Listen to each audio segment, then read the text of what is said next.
parle. Chaque jour, Charles et Carole vous présentent la leçon de l'école du sabbat.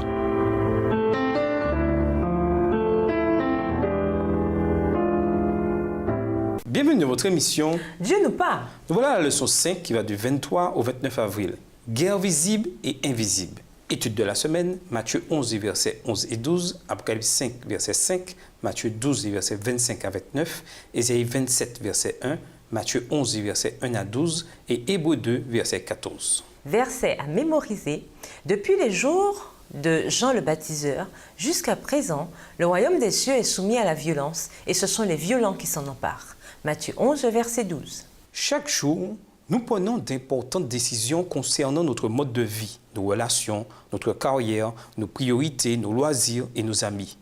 Pour comprendre vraiment le sens de ces décisions, nous devons nous assurer que nous comprenons de quoi il s'agit vraiment. Nous devons lever le rideau sur l'invisible car la Bible enseigne qu'il existe une réalité invisible qui a une grande influence sur ce que nous voyons. Puisque nous vivons à l'ère de la science, nous ne devrions avoir aucune difficulté à croire aux réalités invisibles.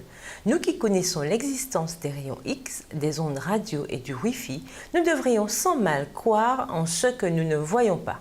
Pour chaque appel téléphonique passé sur notre portable, pour chaque émission par satellite regardée, nous comptons sur des réalités invisibles qui rendent ces expériences visibles et audibles réelles.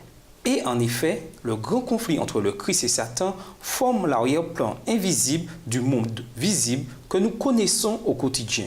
Cette semaine, nous examinerons des textes tirés de Matthieu et d'ailleurs qui dévoilent ces forces invisibles ainsi que l'impact qu'elles ont sur nos vies et sur nos choix ici-bas.